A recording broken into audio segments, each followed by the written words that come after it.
A young woman is helping her mentally disabled older brother walk. When her brother starts to lose his balance, she says gently, "Be careful, brother. Sit down slowly. I'll go pick up the bottles over there and be right back." An elderly woman standing nearby watches everything. She walks over to the girl and asks kindly, "Sweetheart, how old are you? You're wearing a school uniform. You look like a student. Shouldn't you be in school right now? Why are you collecting bottles instead?" The girl replies politely, "I was recently accepted into college, but I don't have the money to pay my tuition, so I thought I'd collect bottles and earn enough to pay my fees." The elderly woman asks curiously, "You got accepted into college, but how can collecting bottles possibly pay your tuition?" The girl replies sadly, "Ma'am, I really want to go to college, but my life isn't easy. My brother is in this condition and he can't live without me. If I don't take care of him, no one else will. This is the only way I can earn some money." The elderly woman asks gently, "What happened to your brother?" The girl replies sadly, "My parents got divorced. After that, we were on our way home with my dad when we were involved in a car accident. My father died at the scene and my brother was left with a permanent mental disability." The elderly woman asks concernedly, "What about your mother? Didn't she take care of you after the divorce?" The girl replies quietly, "No. After the divorce, my mother never came back for us or even asked how we were doing." The elderly woman asks kindly, "You don't seem to be from around here. Where do you live now?" The girl replies sadly, "The driver who hit my father's car fled the scene, so we never received any compensation. We sold our house, our car, and everything we owned to pay for my brother's treatment. Now we live in a tiny yard behind the hill that belongs to someone else." The girl continues hopefully, "Ma'am, I really was accepted into college. This is my admission letter. It's my dream university, but I just can't afford to go." She continues confidently,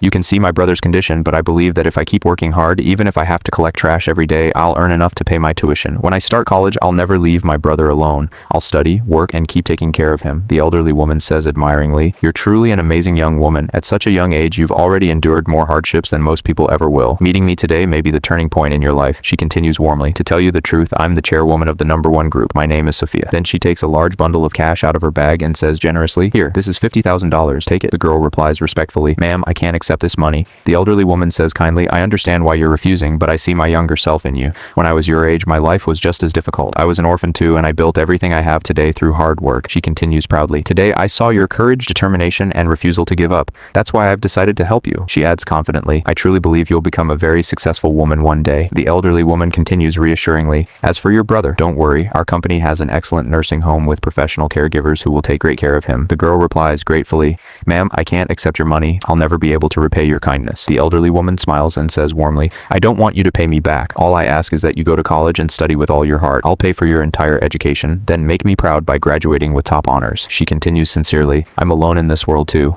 I don't have a son or a daughter. I spent my entire life building this company and now I'm getting older. My wish is for you to join my company after graduation, become my successor, and lead it into the future. Are you willing to do that?" The girl replies confidently, "Ma'am, you have my word. I won't let you down. I'll study hard, and after I graduate, I'll gladly join your company and stand by your side." The elderly woman smiles happily and says, "Excellent, then it's settled." Finally, the elderly woman turns toward the camera and says warmly, "Friends, what do you think? If I choose this young woman to be the successor to my company, do you think I'd be making the right decision?"